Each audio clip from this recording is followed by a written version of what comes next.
dams, indicating the distribution of works, who will do what, and the distribution of construction, maintenance, and operation costs.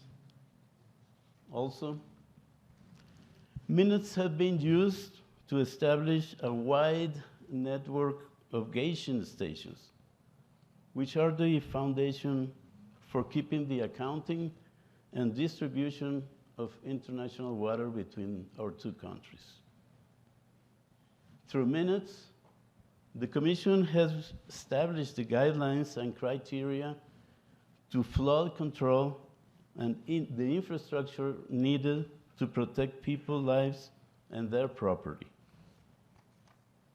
Minutes are also used to address problems of water quality, sanitation, cooperation actions, and as well as for the protection and restoration of the environment, which I think Carlos and Jennifer will talk in depth about these problems.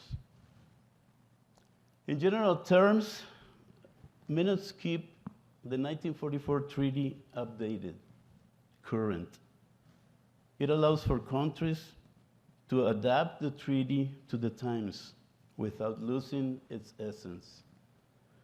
So the treaty is not a static document subject to obsolescence. Minutes address problems, situations, or circumstances that could not have been foreseen in 1944 when the treaty was signed. And minutes address issues that are not clear in the treaty and interprets them. The process of producing a minute can be roughly summarized as something like this. The commissioners, before presenting their respective governments with the resolutions to attend and solve a given situation, they conduct an intense, repetitive process of analysis, consultations, and negotiations in successive domestic and then binational meetings that include the input and participation of stakeholders and government officials in such a way that the agreements they finally reach are solid enough to be taken into a minute. And this process can take years, okay? And it's very tiresome at some time. During all this process, each section of the IBWC has the benefit of the presence of their respective foreign affairs officers and the authorities from each country that have jurisdiction in the matter in question.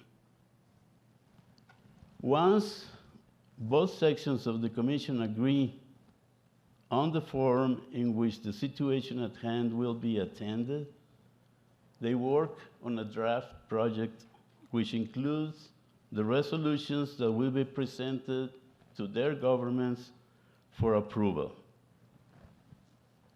Once the draft project is okayed by both governments, the commissioners establish the date and place for the signing of the minute, sending a copy to their governments, asking for their approval in writing, and then when this approval is received, the resolutions contained in the minute, they become binding for both countries. This process is somehow more complicated in the US than it is in Mexico. Figure what?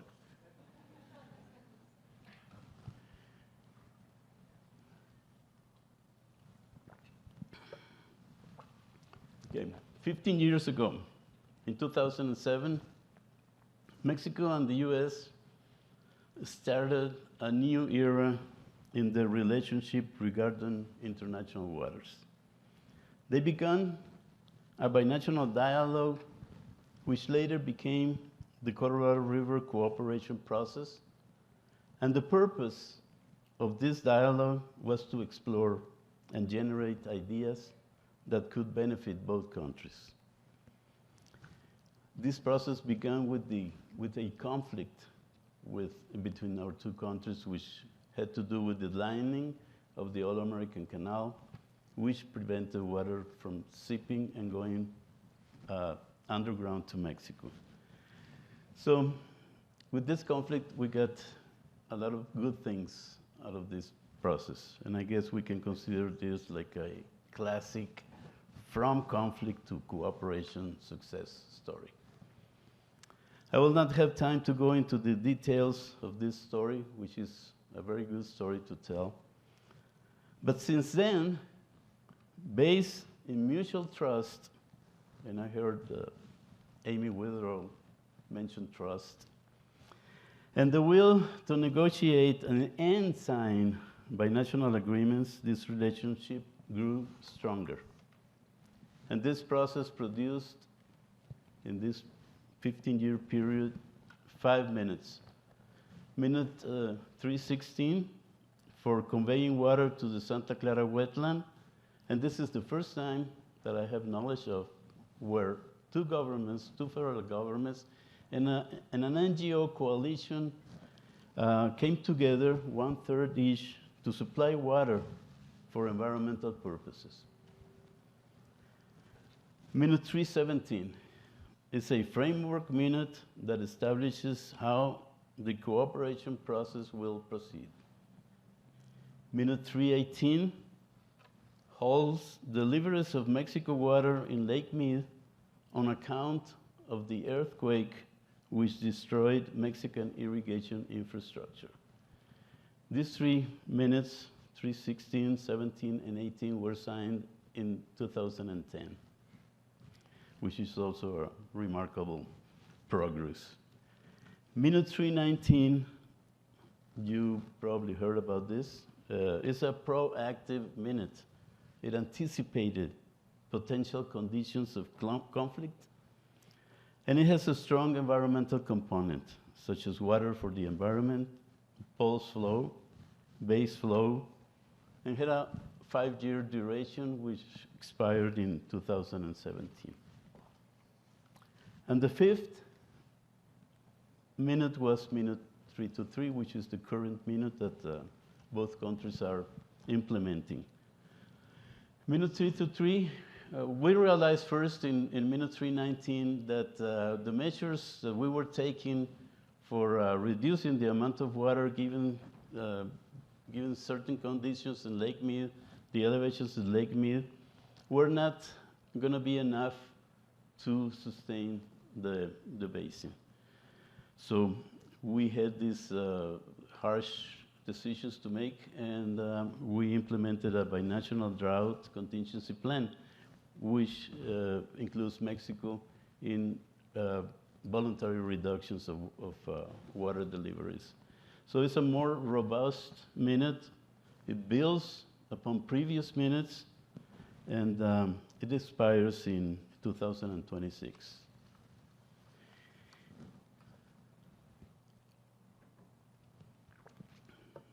Now, to end my participation, I have 3 final short remarks to make. First, Mexico and the US have had 15 years of intense and fruitful work and relationship. This relationship is worth keeping and strengthening. Mexico has a lot to contribute to this great basin. More so, when we all face, like Tania Trujillo said, unprecedented challenges. So I think Mexico participation in making in the decision-making process in the basin is very important. Second, being aware of the dire situation in the basin, and that all the attention is being placed on the short-term actions, which is okay. I think it's one way to solve problems. But I dare to recommend that we do not lose sight of the long-term outlook on the basin. Let's take a peek. Let's dare to glance beyond our lifespan and try to envision what kind of basin we would like to hand over to our grandchildren or our great-grandchildren. Let's be bold. Let's be creative. Let's be innovative. And finally, since we will be navigating through uncharted territories, I believe that a minute-like process could be incorporated and be a helpful mechanism to self-update any binational or domestic agreement to the rapid changing conditions, and may provide the signing parties the comfort and peace of mind for having such a tool. Thank you for your attention.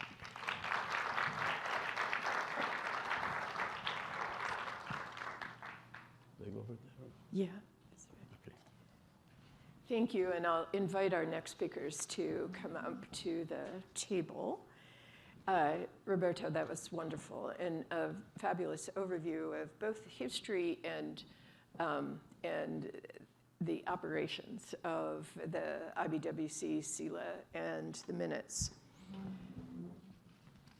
I'm going to introduce our next speakers, and we will have time for questions for all of the panel members. On the end of the table is Carlos de la Parra. Carlos has devoted his entire career to improvement of the environment and water management. He's got so many hats that he wears. I'm not going to try to list them all. But Carlos is the chair of Restauremos El Colorado that manages water for environmental restoration. He is a professor of urban and environmental studies at the Colegio de la Frontera in Tijuana. He's a member of the Minute 323 monitoring group, and you will hear more about that. It's sort of an oversight group of the implementation of the Minute. And he's on the board of the North American Development Bank. Next to Carlos is Jennifer Pitt. Jennifer's name is synonymous with Colorado River Delta restoration, and she's been working toward improvement of the Delta and the environment around it for over 20 years. She's the Colorado River Program Director for the Audubon Society, and she leads the U.S.-Mexico collaboration on Colorado River management issues in the implementation of Minute 323 as the U.S. co-chair of the Environmental Working Group. So we've got great people to talk about how the minutes came to be and how they're being implemented. So who's going first? Aren't you? Okay, I'll go first. Jennifer's going first. We weren't sure last night who would go first. Well, first of all, thank you to Beth and the Salazar Center for including us, and thank you, Roberto, for a really inspired opening set of remarks. I couldn't agree more that the Minute process has proved to bring flexibility to binational Colorado River management. And I was at a symposium just a couple of weeks ago on the Colorado River in Santa Fe, and there were some presentations from some water leaders, younger professionals in training, who made some suggestions about improvements principally for the domestic process on Colorado River management. And one of their suggestions was to basically have a biennial revisitation of our operating rules because change is coming so fast. So I think lots of people are thinking about this idea of needing to check in frequently about how we're managing because we're living in such dynamic and challenging times on the river. I guess I wanted to really focus my remarks to take us back to what life was like before we had this incredible series of minutes on the Colorado River. I was hired by a different national environmental group in the late 90s with the assignment to do something about the Colorado River Delta. And we didn't know what the path should be at that time. You know, there's not like a recipe book for how to go about this. And at that time, really the perspective was, you know, there was a book that was written in the 80s, A River No More, by a guy named Philip Fratkin, and he was talking about the Colorado River, and specifically the lower Colorado, and really pointing to the fact that the Colorado was not flowing regularly to the sea, and hadn't for most years since the 60s when the Glen Canyon Dam began to fill, and all water that wasn't needed for a downstream delivery was being captured to fill Lake Powell. So in that context, the Delta's ecosystem really began to disappear. And this ecosystem was 1.5 million acres of wetlands and distributaries, you know, the river moving over this flat alluvial floodplain, finding its way to the upper Gulf. Aldo Leopold visited in the 20s and wrote an essay published in a Sand County Almanac called Green Lagoons, where he describes you know, wildlife, waterfowl overhead so thick that it blackens the sky. So to just give you a sort of visceral sense of the richness of biological productivity coming out of this ecosystem that was where the freshwater and the saltwater mix.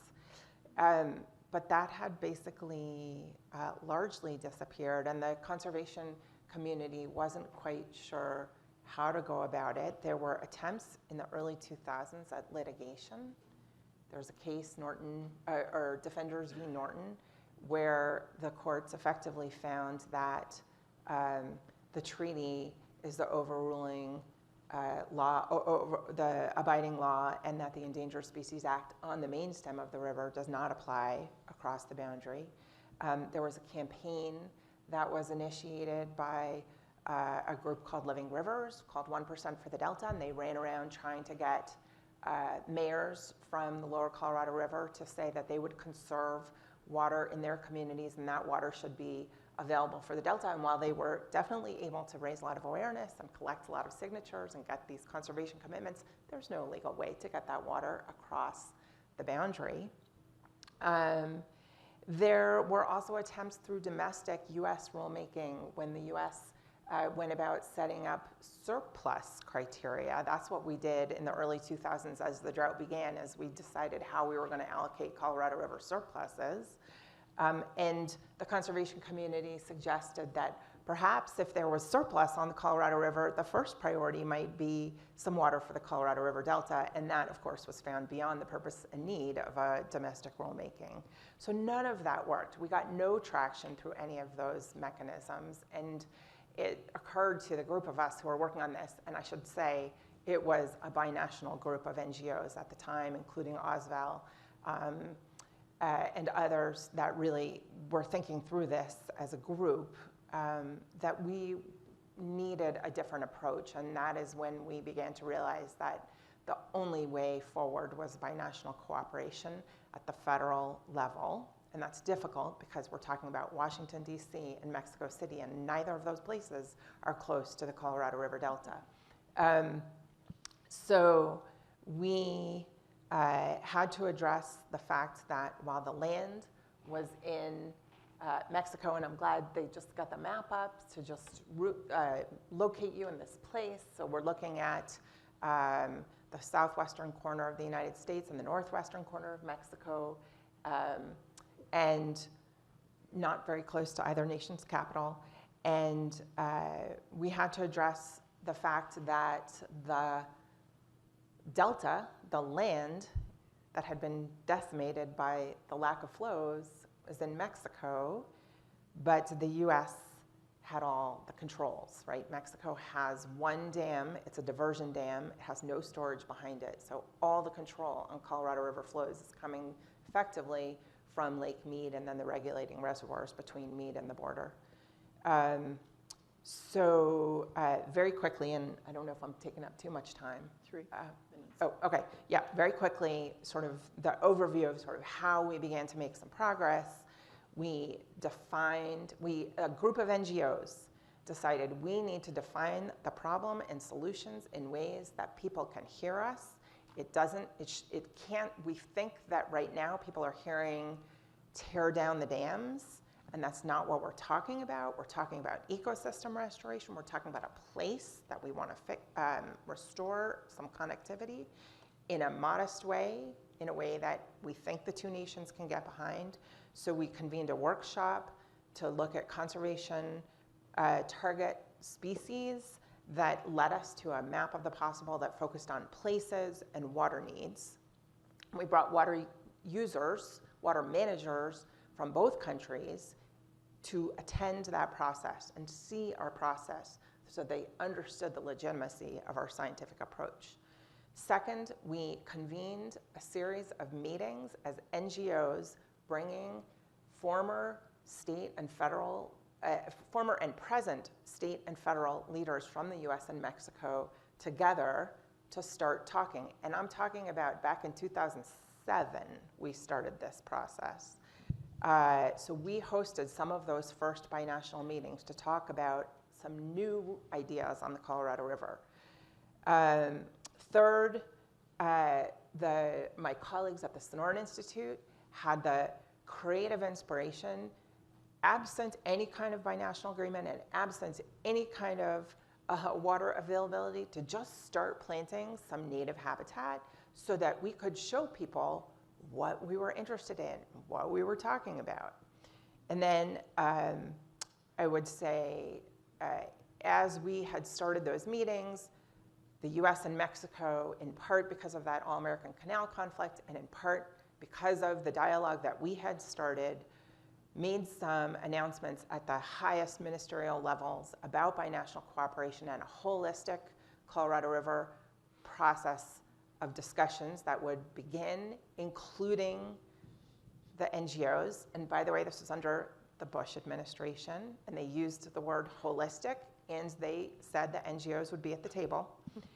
And I don't want to, we can get more into what that negotiating process looked like, but I will say that one of the keys to it was tours, where not only we all got to see places together, but we all got to sit on the bus together for days and break bread together. And that is definitely, those relationships, as you heard earlier, are so crucial. So I'll stop there.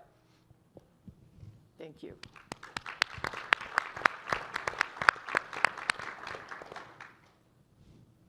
I'm next, I guess. So, besides the hats I wear now, I used to be in government. You forgot that. I didn't get there. And back then, I really thought that you could see things from the top and understand the process. And it took me to leave government and come back to the region and begin talking with Jennifer Pitt and Roswell Hinojosa and the rest of the crew to actually begin to understand how you look at things from civil society. And so my remarks will be mostly centered on the process that took place and what it means from civil society to see this and be a part of it. Let me just say from minute 319 and its success that I think there's a paradox here, because over the course of more than a century, as Roberto Salmon provided, it's been a tried and true process. Minutes have always had the formality of two governments agreeing, and of course this is an international treaty which in Mexico and I guess in the US as well outranks regular laws, or what do you call them, secondary laws? Statutes, yeah. Statutes, yes. So in Minute 319, why would Minute 319 actually begin to change what had been going on over the course of decades? And I think that there's at least four things that I spot immediately. First, there was a crisis, and I'm talking about a crisis of two natures. One, the environmental crisis, the looming shortage, and two, a diplomatic crisis. And I mean that being in government, I was able to witness Mexico present an objection to the lining of the All-American Canal, and have an undersecretary from Mexico travel to Washington, D.C. and speak for about 15 minutes about why it shouldn't be lined, and have the United States say, okay, can we move on to the next topic, please? And that meant that the diplomatic dialogue had been broken, because the All-American Canal will always remain as the issue that was never resolved between both countries.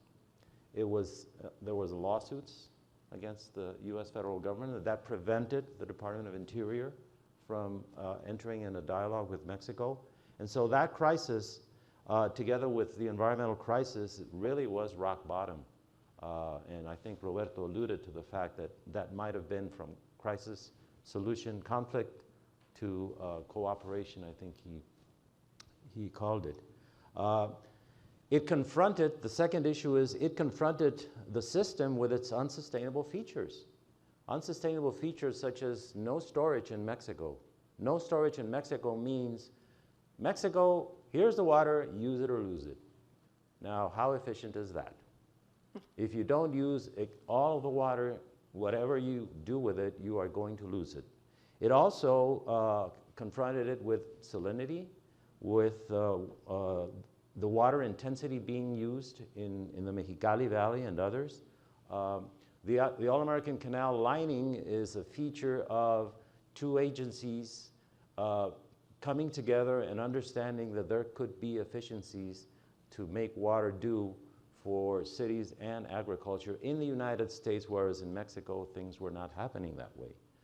Third, it opened up the system and formalized a new governance of the river.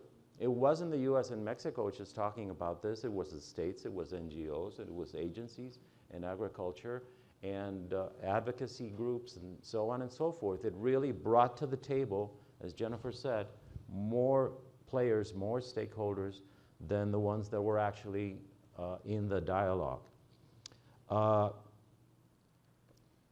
Fourth, I think very interestingly, it brought to bear the capacity of both societies in US and Mexico to display science and ingenuity.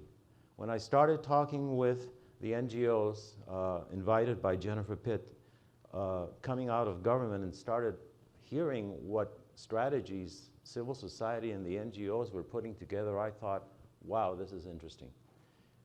Culmination is Minute 319, after, as Roberto said, 5 years of negotiation and so forth. You should know that Minute 319 is the only international water agreement in history recorded by Aaron Wolf in Oregon State University. He has this database. It's the only international water agreement that has gathered the will of two national governments to deliberately provide water for ecosystem restoration. Can you believe that? In the age of climate change, two national governments have never, except for this, agreed to provide water for ecosystem restoration. That's, to me, it's amazing. The role of civil society then became some sort of shuttle diplomacy to go back and forth, not erase the border, and in fact, scrupulously, that's a hard word, I will not want to, will not pronounce that, honor, I will not honoring the border, but actually skipping over it, back and forth, and having the ability to actually begin to provide advice to the ear of folks in government. And I should call a shout out to then Commissioner Roberto Salmon, and then Commissioner Ed Drusina, and folks in government that actually began to listen and opened up the table.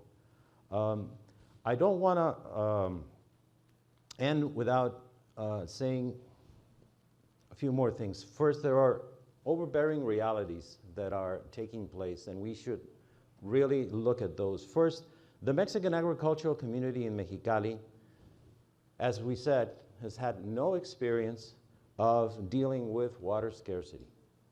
10 years after the signing of Minute 319, only now have the folks in the agricultural community in Mexicali begun to understand that there is a river that grows and shrinks.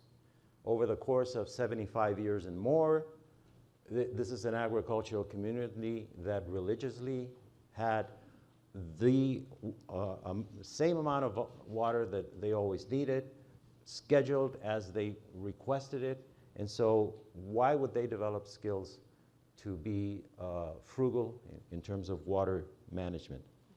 Second issue is a word that I learned thanks to fortuitous bus ride a couple of nights ago with sitting alongside Jen Gooden here of the Biophilia Foundation. Biophilia, what is biophilia? Biophilia is the passionate love of life and of all that is alive. And it's also Mexicans celebrating a flowing river on horseback in Semana Santa, as Pete McBride showed us. That's what happened when water began to flow in the Colorado River over the bridge, under the bridge in San Luis Rio Colorado. There have been questions about replicating the model. And the sister to Minute 319, Minute 320 in the Tijuana River creates a great context for seeing how we can replicate the model. If there's a crisis, you've seen it on the headlines. The sewage and development woes of the city of Tijuana polluting over the course of the last 45 years Imperial Beach. Are there unsustainable features? Yes. There are unsustainable features. There's a lined canal, there's a lined river in Tijuana that acts as a drainage canal upstream from an estuarine research reserve. That's not a very good idea. But that's how the process of development in the US-Mexico border has taken place. Over the course of the last 50 years, in the United States, it was impossible to line the canal in the 1970s because of the environmental awareness already in the United States. On the Mexican side, because of a prior agreement between the US and Mexico, Mexico lined the Tijuana River to control floods. Now we have a drainage canal upstream from, an estuarine reserve. Not a very good idea. The root cause is being overshadowed by sewage. The root cause is that we have lined a river. We have destroyed an ecosystem, and we now have a very efficient hydraulic unit that dumps water into the estuary. What is the new governance? We all want a river. I don't think there's a citizen in Tijuana that wants a drainage ditch. We all want a river. So science and ingenuity, the other. Let's start thinking about the future of the Tijuana River as well.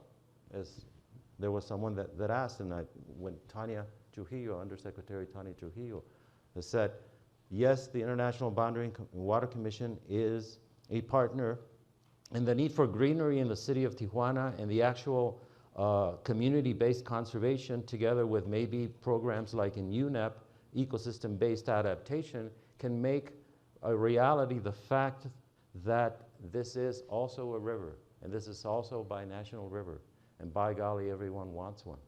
And so I would really hope that we can have that model of Minute 319, Minute 323 of cooperation and begin community-based adaptation in the Tijuana River as well. And I will stop there. Great, thank you, Carlos. Okay, so we have time for a couple of questions, and there's one very popular one that's coming through the Slido, and it concerns the pulse flow. And we've heard allusions to the pulse flow, and Pete McBride showed us some wonderful images yesterday of the pulse flow that took place in 2014. It was done pursuant to Minute 319. A slug of water got released from U.S. reservoirs to mimic the natural spring high runoff or flood season in the Colorado River, and the aim was to reconnect the river with the sea once again. The question that we have is, are there plans to do more river pulses to keep the flows connecting to the sea? And if we don't, will we lose the ecological gains of the first pulse flow? Jennifer, do you want to start at that one? Sure.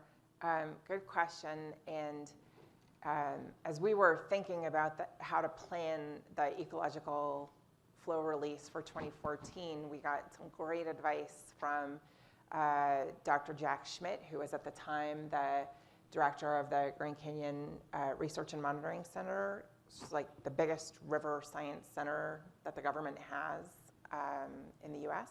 And he said, you know, when we were planning ecological flows or environmental flows for the Grand Canyon, we had mountains of data, and we planned it, and we still didn't get it right. We didn't get perfect results by any stretch. So you have basically no data because nobody's been collecting data because there have been no flows. He said what you want to do is send the biggest signal through that system you can to try to give your scientists and your monitoring team an opportunity to figure out how water moves through this system. And you're going to get it wrong. It's because there is no possible way that you can get it right. We have no idea how this system works, but you want to learn. So that's really what the 2014 pulse flow was. And subsequently, we have had quite a bit of water delivered in a couple of ways. One is through the NGO Water Trust that Restauración Colorado manages, delivering water most of the time directly to the floodplain, to planted restoration sites. And actually, we had a second slide after the map that just shows an aerial shot of restoration. So you can just see what it looks like from the air. It's like native cottonwood trees adjacent to the river. That is what the Colorado River used to have, throughout the watershed. That is in rare supply these days. The other ecological flows that are being delivered are with federal water supply. This is the sharing of the environmental water supply between the NGOs and the US and Mexico. And in 2021 and 2022, there has been water delivered in channel. It is not being delivered in the same way or in the same volume or in the same location that the 2014 pulse flow is, because we learned a lot, including the fact that a lot of that pulse flow surface water infiltrates to groundwater, where it does work and provides benefits, but maybe isn't maximizing ecological benefit. So we are delivering water through the Mexicali irrigation system to a point downriver below the driest, most depressed groundwater reach, where there's no groundwater surface water connection in the river, to where there's some higher water because of nearby irrigation, and the groundwater intersects the channel. And so when we put water in the channel, it actually stays surface water and flows all the way down into the estuary and does connect with the sea. So that happened in 21 and 22. And we have used about 50% of the federal supply available under Minute 323, and we still have 23, 4, 5, and 6 to deliver the remaining 50% of that federal water supply. So more to come. Anybody want to add? Good. Okay. There's a question that I think will be of interest to all of the people in this room, and that is, could you distill, and Amy Witherall talked about this a little bit, the ingredients of success that have allowed these binational agreements in the Colorado River system, but contrast that with the difficulties in the Rio Grande. And it's governed by the same treaty, very different provisions in each water system. The mechanism of minutes is available to each, but we haven't seen the same degree of cooperation, collaboration, and success in the Rio Grande. So I wonder if each of you could give us your thoughts about why are things working in the Colorado River? What can we learn from that that would help us in other transboundary river systems? Commissioner Salmon, do you want to start? Okay. As you mentioned, it's a completely different situation between Mexico and the U.S. regarding the Rio Grande, Rio Bravo, and the Colorado River.